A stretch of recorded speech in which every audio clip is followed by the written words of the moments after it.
नमस्कार विद्यार्थियों, आज हम तीसरे अध्याय समकालीन विश्व में राजनीतिक वर्चस्व के बारे में जानते हैं। हमने देखा कि शीत युद्ध अंत के बाद संयुक्त राज्य अमेरिका की विश्व की सबसे बड़ी ताकत बनकर उभरा और दुनिया में कोई भी उसका टक्कर लेने का प्रतिद्वंदी न रहा। इस घटना के बाद के दौर को अमेरिका प्रभुत्व या एक ध्रुवीय विश्व का दौर कहा जाता है। इस अध्याय में हम अमेरिका प्रभुत्व की प्रकृति, विस्तार और सीमा को समझने की कोशिश करेंगे। तो आइए अब हम शुरू करते हैं विश्व राजनीति में अमेरिका का वर्चस्व। समकालीन विश्व में राजनीतिक वर्चस्व को शुरू करने से पहले हम तीन लोगों की कहानी को जानते हैं। पहले बात करते हैं आयशा की, जो इराकी बगदाद शहर में रहती है। पढ़ाई लिखाई में अव्वल है। उसने सोचा था कि पढ़ाई लिखाई पूरी करके डॉक्टर बनेगी, लेकिन अचानक एक हमले में उसकी टांग चली जाती है। आयशा फिर से चलना सीख रही है। उसका सपना अभी भी डॉक्टर बनने का है, लेकिन तभी जब विदेशी सेना उसके देश को छोड़कर चली जाए। दूसरा, जाबू। दूसरी कहानी जाबू की है। जाबू दक्षिण अमेरिका के डरबन शहर में रहता है और प्रतिभाशाली कलाकार है, जो कि आर्ट स्कूल में पढ़कर अपनी लाइब्रेरी खोलना चाहता है। लेकिन जाबू के पिता चाहते हैं कि जाबू MBA की पढ़ाई करे और परिवार के व्यवसाय को संभाले, जो फिलहाल बंद चल रहा है। जाबू के पिता ये सोचते हैं कि जाबू परिवार व्यवसाय को फायदेमंद बनाएगा। तीसरा, आंद्रोई। ये तीसरी कहानी आंद्रेई की है। युवा आंद्रेई ऑस्ट्रेलिया के पार्थ शहर में रहता है। उसके माता पिता अप्रवासी हैं और रूस से आए हैं। चर्च जाते वक्त आंद्रोई नीली जीन्स पहन लेता है और उसकी माँ आपे से बाहर हो जाती है और बहुत ज्यादा गुस्सा करने लगती है। आंद्रोई अपनी माँ से कहता है कि जीन्स कूल है। जीन्स पहनकर उसे आजादी का एहसास होता है। तीनों कहानियों में से हमने देखा कि आंद्रोई ने अपनी माँ से बहस की। हो सकता है कि जाबू को जबरदस्ती ऐसा विषय पढ़ना पड़े जिसमें उसे बिल्कुल भी रुचि नहीं है, जबकि आयशा की एक टांग चली जाती है। ये तीनों कहानियां किसी न किसी तरीके से अमेरिका के वर्चस्व के साथ जुड़ी हुई हैं। आयशा की कहानी से हमें सैनिक वर्चस्व की समझ आती है। जाबू की कहानी से हम आर्थिक वर्चस्व को समझ सकते हैं और आंद्रोई की कहानी से हम अमेरिका की सांस्कृतिक वर्चस्व के बारे में समझ सकते हैं। तो अब ये सवाल आता है कि वर्चस्व का मतलब क्या है। वर्चस्व को अंग्रेजी में हेजीमोनी कहते हैं, जिसका मतलब होता है दूसरों के व्यवहार को प्रभावित या नियंत्रित करने की क्षमता। आज वर्चस्व शब्द का इस्तेमाल अमेरिका की शक्ति को दिखाने के लिए किया जाता है, क्योंकि वर्चस्व अर्थ एक ऐसी स्थिति है जिसमें कोई देश विश्व में बाकी देशों के मुकाबले ज्यादा मजबूत स्थिति में हो। अमेरिका वर्चस्व का मतलब भी ऐसी ही स्थिति से है, जिसमें अमेरिका विश्व में बाकी देशों के मुकाबले ज्यादा ताकतवर स्थिति में था। यह ताकत आर्थिक, राजनीतिक व सांस्कृतिक क्षेत्रों में थी। ऐसी स्थिति क्यों बनी? तो अब सवाल ये उठता है कि ये स्थिति बनी कैसे। तो जानते हैं ऐसे कैसे अमेरिका इतना शक्तिशाली बन गया। अगर हम सबको देखें तो हमें पता है कि विश्व में दो महाशक्तियां थी, एक अमेरिका तथा दूसरी सोवियत संघ। उस समय स्थिति सामान्य थी, क्योंकि अमेरिका की शक्ति को संभालने के लिए सोवियत संघ भी था तथा सोवियत संघ की शक्ति को संभालने के लिए अमेरिका। पर जैसे ही सोवियत संघ का विघटन हुआ और विश्व में केवल एक ही महाशक्ति रह गई थी, और वहीं से अमेरिका की वर्चस्व की शुरुआत हुई। क्योंकि अमेरिका एक अकेली शक्ति जब बनकर रह गया था, तो ऐसी स्थिति आई कि विश्व में कोई भी काम अपनी मर्जी से कर सकता है। नवीन विश्व व्यवस्था की शुरुआत यानी कि न्यू वर्ल्ड ऑर्डर सन 1991 में हुए सोवियत संघ के अचानक पतन से हर कोई आश्चर्यचकित हो गया था तथा सहम गया था। एक महाशक्ति के रूप में सोवियत संघ के सभी अधिकार व शक्तियां विघटित हो गई थी, जबकि दूसरा अपनी पूरी ताकत या कहें कि बढ़ी हुई ताकत के साथ कायम था। सोवियत संघ के पतन के बाद अमेरिका एकमात्र प्रभुत्वशाली शक्ति बचा था। इसकी वर्चस्वता अंतरराष्ट्रीय स्तर पर बढ़ने लगी। इस वर्चस्वता के निशाने हमें दो मुख्य बातें देखनी है।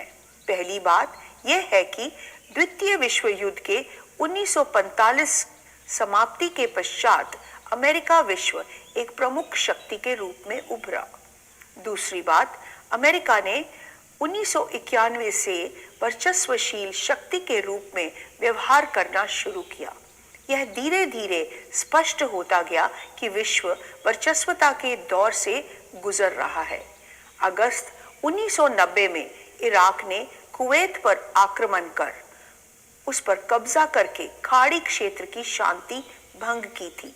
समस्त अंतरराष्ट्रीय समुदाय ने से कुवैत को स्वतंत्र करने की अपील की, परंतु इराक को मनाने के सभी कूटनीतिज्ञ प्रयास विफल हो गए। परिणाम संयुक्त राष्ट्र संघ ने इराक को आक्रमणकारी घोषित कर दिया। संयुक्त राष्ट्र के लिए यह नाटकीय मोड़ था कि शीत युद्ध काल के दौर के बाद संयुक्त राष्ट्र इराक के मसले पर इतनी आसानी से निर्णय ले पाया। अमेरिका के राष्ट्रपति जॉर्ज बुश ने इसे नई अंतरराष्ट्रीय व्यवस्था के रूप में वर्णित किया।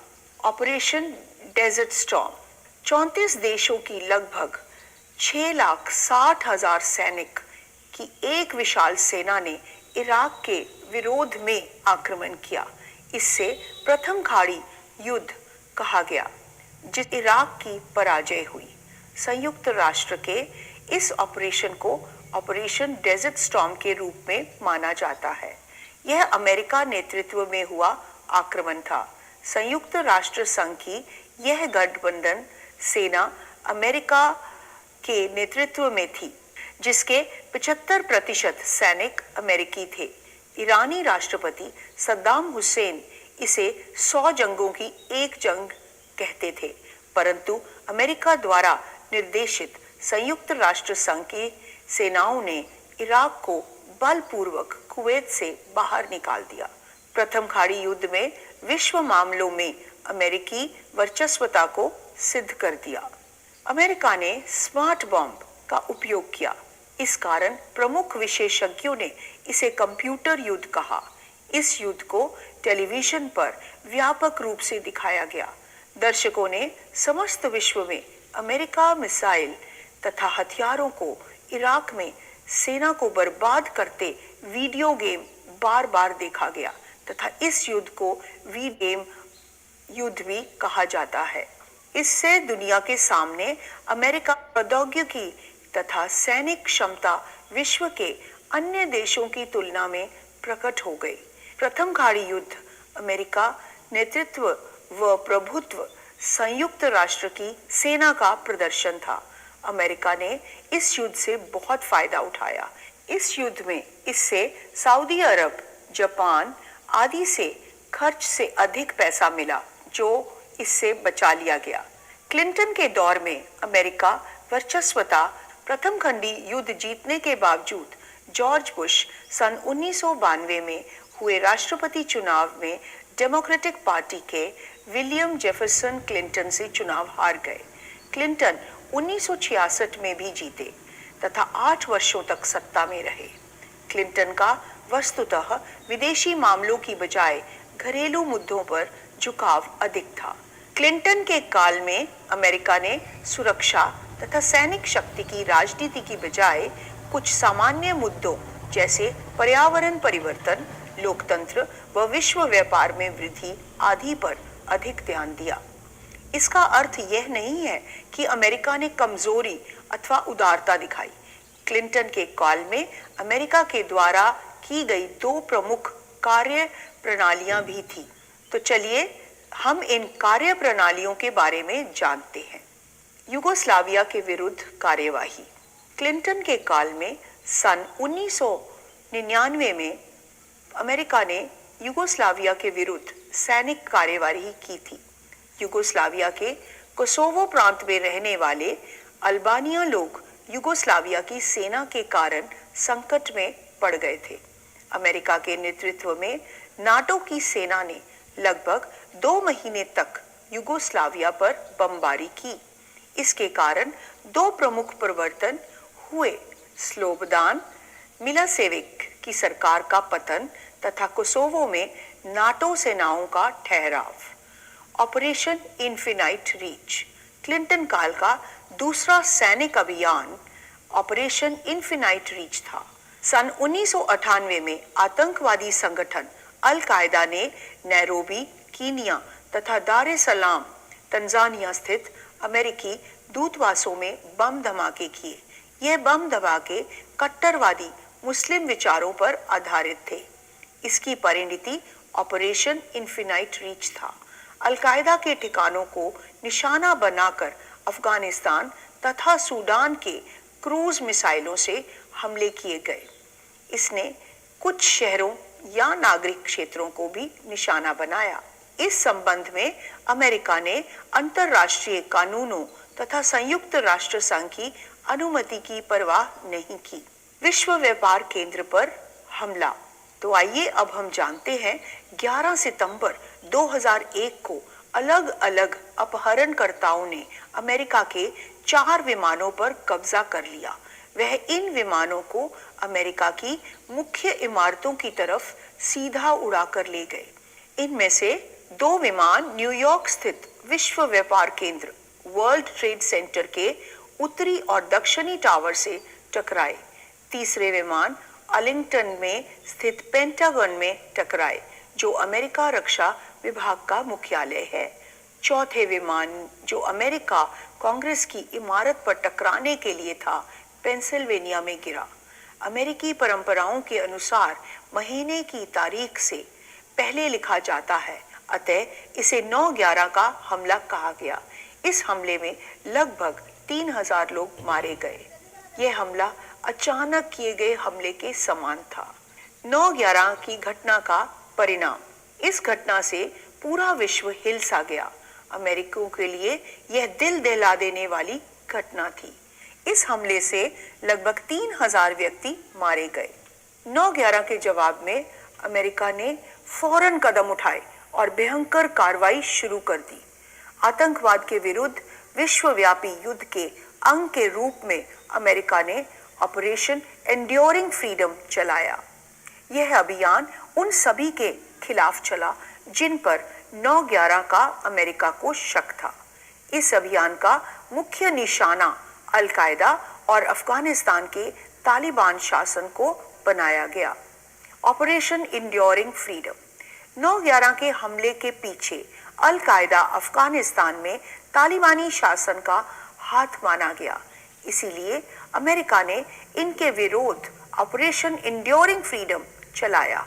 इस ऑपरेशन के तहत अमेरिका ने पूरे विश्व में गिरफ्तारियां की। लोगों को खुफिया जेल खानों में रखा गया तथा किसी को भी इन बंदियों से मिलने की अनुमति नहीं थी। इराक पर आक्रमण ऑपरेशन इराकी फ्रीडम। सन 2003 में अमेरिका ने इराक के विरुद्ध आक्रमण का प्रस्ताव पेश किया। ऊपरी तौर पर आक्रमण का उद्देश्य इराक को व्यापक संहार के हथियार बनाने से रोकना था। संयुक्त राष्ट्र संघ ने इराक पर आक्रमण की इजाजत नहीं दी। फलस्वरूप अमेरिका ने 40 अन्य देशों के साथ गठबंधन की इच्छा रखने वाले राष्ट्रों का गठन कर इराक पर आक्रमण का निर्णय लिया। 19 मार्च 2003 को अमेरिका ने ऑपरेशन इराकी फ्रीडम के नाम से इराक पर हमला कर दिया। इसमें अमेरिका की लगभग 1 लाख सेना ने भाग लिया। यह सीधे सीधे संयुक्त राष्ट्र संघ के चार्टर का उल्लंघन था। ऑपरेशन इराकी फ्रीडम के परिणाम। इराक में अमेरिका के खिलाफ विद्रोह की शुरुआत हुई। अमेरिका ने लगभग 30,000 तथा इराक के बहुत सारे सैनिक इस युद्ध में मारे गए। अमेरिका के इस कदम की सबने आलोचना की। सद्दाम हुसैन की सरकार गिरने लगी। 9 अप्रैल 2003 को बगदाद का पतन हो गया। 13 दिसंबर 2003 को सद्दाम पकड़ा गया। अमेरिका के लगभग 30,000 सैनिक युद्ध में मारे गए, जबकि इराक क्षतियां इनसे कहीं कहीं ज्यादा थी। एक अनुमान के अनुसार अमेरिका सेना के हस्तक्षेप से लगभग 50,000 इराकी नागरिक मारे गए, पर हमले के बाद इराक में कोई भी हथियार नहीं मिला। ऐसा माना गया कि इस हमले का मुख्य उद्देश्य इराक के तेल संसाधनों पर कब्जा करना था। हमने देखा कि 4 ऑपरेशन अमेरिका के वर्चस्व को सिद्ध करते हैं कि अमेरिका किस तरह अपनी मनमानी करने में लगा हुआ था, तथा वह जानता था कि अपनी मर्जी से वह सब कुछ कर सकता है। इसी को कहते हैं हम वर्चस्व, ऐसी स्थिति जो आप विश्व में जो चाहो वो कर सको और बिना किसी की अनुमति लिए हुए। आखिर अमेरिका का वर्चस्व है क्या? किन किन चीजों से है झलकता? क्या क्या खासियत है जिस वजह से अमेरिका वर्चस्व है? तो चलिए देखते हैं। पहली हम बात करते हैं आर्थिक वर्चस्व, हेजीमोनी एज स्ट्रक्चरल। आज दुनिया में अमेरिका का आर्थिक वर्चस्व पाया जाता है क्योंकि अमेरिका पूरी दुनिया की अर्थव्यवस्था को अपनी मर्जी के मुताबिक बदल सकता है। अमेरिका के अंदर दुनिया की बड़ी बड़ी कंपनियों के मुख्यालय हैं, इसीलिए अमेरिका व्यापार का केंद्र बिंदु है। अमेरिका का जीडीपी सबसे ज्यादा है, यानी कि अमेरिका दुनिया की सबसे बड़ी अर्थव्यवस्था है। समुद्री यातायात का निर्माण अमेरिका करता है अपने फायदे को ध्यान में रखते हुए, जिससे अमेरिका का आर्थिक वर्चस्व तेजी से बढ़ता है। आज इंटरनेट का इस्तेमाल बहुत लोग बहुत बड़े पैमाने पर करने लगे हैं, इसीलिए पूरी दुनिया पर अमेरिका का नियंत्रण बना रहा है। अमेरिका के अंदर दुनिया का सबसे बड़ा शेयर बाजार है। यह दुनिया में अमेरिका का सबसे बड़ा आर्थिक वर्चस्व है। अमेरिका के वर्चस्व का दूसरा रूप है सैनिक वर्चस्व, हेजीमोनी एज हार्ड पावर। 1991 में सोवियत संघ का विघटन हुआ। अब अमेरिका एकमात्र महाशक्ति बचा। इस वजह से अमेरिका का सैनिक वर्चस्व को हम बहुत आसानी से समझ सकते हैं, जैसे कि अमेरिका का कुल रक्षा बजट 455.9 अरब डॉलर है, जबकि अमेरिका के बाद जो टॉप 12 देश हैं उनका रक्षा बजट 449.5 अरब डॉलर है। यानी कि अमेरिका का वार्षिक रक्षा बजट एक तरफ और 12 देशों की रक्षा का बजट दूसरी तरफ है। तो 12 देश मिलकर भी अमेरिका के बराबर रक्षा पर खर्चा नहीं कर सकते हैं अपनी सेना पर। इसीलिए अमेरिका का सैनिक वर्चस्व पाया जाता है और अमेरिका के पास दुनिया में सबसे ज्यादा परमाणु हथियार हैं। परमाणु हथियार ताकत की निशानी है। जिसके पास ज्यादा परमाणु हथियार होंगे उसकी शक्ति ज्यादा होगी। आज दुनिया के सभी समुद्रों पर अमेरिका की नौसेना तैनात है। अमेरिका कभी भी किसी भी देश पर हमला कर सकता है। इस घटना से हम अमेरिका के सैनिक वर्चस्व को समझ सकते हैं। जैसे कि 2003 में अमेरिका ने इराक पर हमला किया। इस हमले के लिए अमेरिका ने यूएन से भी अनुमति नहीं ली, यानी कि अमेरिका दुनिया का सबसे ज्यादा ताकतवर देश है और उसका कोई भी कुछ बिगाड़ नहीं सकता। तो अब हम तीसरा भाग देखते हैं, हेजीमोनी एज सॉफ्ट पावर, सांस्कृतिक वर्चस्व। अमेरिका के वर्चस्व का यह तीसरा रूप है और सबसे ज्यादा खतरनाक है, क्योंकि इसके जरिए अमेरिका पूरी दुनिया को अपना समर्थक बनाना चाहता है। आज अमेरिका फिल्म के जरिए, टीवी के जरिए, संचार के साधनों के जरिए अपनी संस्कृति को बढ़ावा दे रहा है। दुनिया के सभी लोग अब अमेरिका के खान पान को अपनाकर और उनके रहन सहन को अपनाकर अपने को आधुनिक मानते हैं। अमेरिका की संस्कृति लुभावनी है। पूरी दुनिया के देश अमेरिका की संस्कृति से आकर्षित हो रहे हैं और उसकी बढ़ती संस्कृति की वजह से भारत जैसे तीसरी दुनिया के देशों को भी खतरा पैदा हो गया है। यानी कि जो सांस्कृतिक वर्चस्व है वो बहुत तेजी से बढ़ रहा है और ये पता भी नहीं चल रहा कि यह किस तरीके से असर कर रहा है। जैसे कि आप जीन्स की पैंट पहनते हो, मैं भी जीन्स पहनती हूँ और हम सब इंग्लिश का इस्तेमाल ज्यादातर करते हैं, लेकिन आज तक हमें एहसास नहीं हुआ कि हम अमेरिकी वर्चस्व के शिकार हैं। अमेरिका शक्ति पर अवरोध, कॉन्स्ट्रेंट्स ऑन अमेरिकन पावर। तो आइए अब हम जानते हैं कि क्या अमेरिका की संस्थागत बनावट है। अमेरिका की संस्थागत बनावट उसके वर्चस्व के रास्ते में सबसे बड़ी बाधा है। अमेरिकी शक्तियां शासन के 3 अंगों के बीच बटी हुई हैं। इसी वजह से कार्यपालिका द्वारा सैन्य शक्ति का पूरी तरह से उपयोग नहीं किया जा सकता। अब अमेरिका के वर्चस्व वाले इस दौर में भारत और अमेरिका के संबंध के बारे में भी बात करते हैं। जब शीत युद्ध चल रहा था, भारत ने गुटनिरपेक्षता नीति को अपनाया और सोवियत संघ के साथ दोस्ती की, जिससे कि भारत और अमेरिका के संबंध तनावपूर्ण हो गए।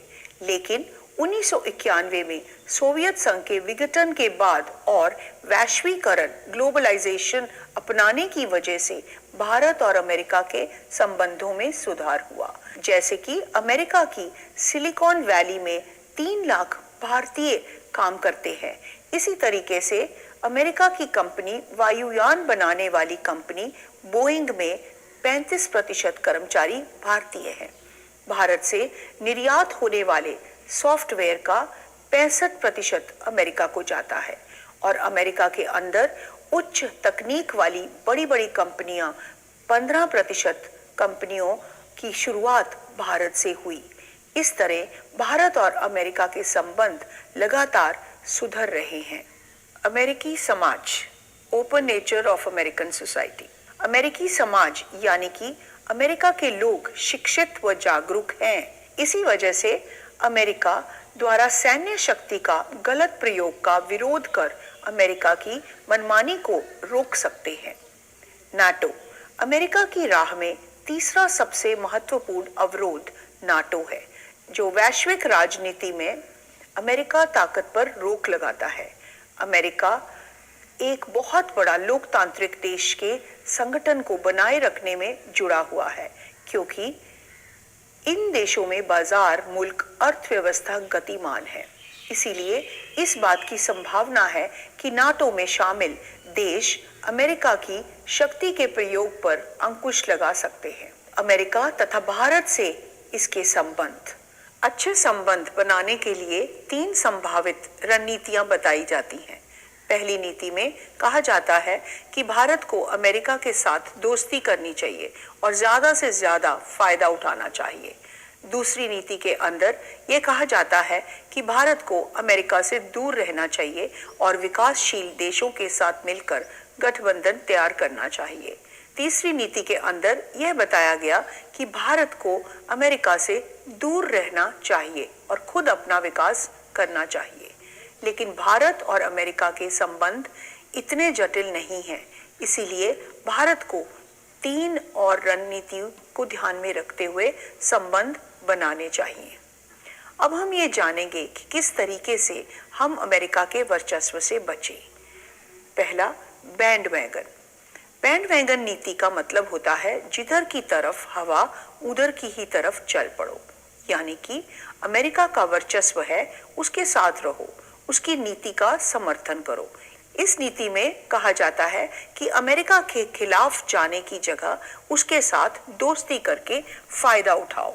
इसीलिए कहा जाता है जैसी बयार पीठ तब तैसी दीजे, यानी कि समय और परिस्थिति को देखकर चलना और उसके फायदे उठाना। अगली नीति है छुपा लेना। यह माना जाता है कि अगर अमेरिका के वर्चस्व का सामना करना है तो अपने आप को अमेरिका की निगाह से बचाओ और छुपकर विकास करो। आज चीन, रूस और यूरोपीय संघ इसी तरीके पर अमल कर रहे हैं। राज्येतर संस्थाएं। चौथा तरीका बताया जाता है कि राज्येतर संस्थाएं अमेरिका के वर्चस्व का सामना कोई भी नहीं कर सकता। आज सभी अमेरिका की ताकत के आगे बेबस हैं।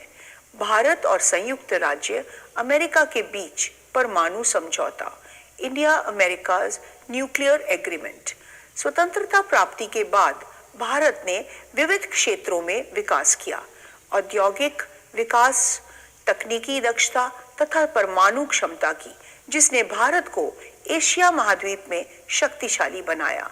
एक विशाल जनसंख्या वाले लोकतंत्र की सशक्त भूमिका और विकासमान गति ने यूरोपीय देशों को सजग बनाया। भारत का परमाणु समझौता इन्हीं संदर्भों की परिणति माना जा सकता है। तो विद्यार्थियों, हमारा अध्याय समकालीन विश्व में राजनीतिक वर्चस्व यही समाप्त होता है। आशा है आप सभी को यह समझ आ गया होगा कि किस तरह अमेरिका पूरी दुनिया में अपनी मनमर्जी चलाता है। आइए अब हम कुछ लिखित कार्य करते हैं। पहला प्रश्न, वर्चस्व का क्या अर्थ है? दूसरा प्रश्न, ऑपरेशन एंड्योरिंग फ्रीडम क्या होता है? तीसरा प्रश्न, 9/11 के संबंधित घटना कौन सी थी? चौथा प्रश्न, नई विश्व व्यवस्था के बारे में आप क्या जानते हैं? पांचवा प्रश्न, अमेरिका वर्चस्व के रास्ते में आने वाले किन्हीं 2 अवरोधों का वर्णन कीजिए। छठा प्रश्न, संयुक्त राज्य अमेरिका के वर्चस्व के विश्व पर राजनीतिक प्रभावों का विश्लेषण कीजिए। तो विद्यार्थियों, मैं आशा करती हूँ कि आप ये लिखित कार्य पूरी अच्छी तरह से मन लगाकर करेंगे। एक बात कहना चाहूंगी कि इस अध्याय को अच्छे से 1 बार 2 बार पढ़िए और उसके बाद इन प्रश्नों के उत्तर दीजिएगा। तो अब हम अगले अध्याय में आपसे मिलेंगे। धन्यवाद।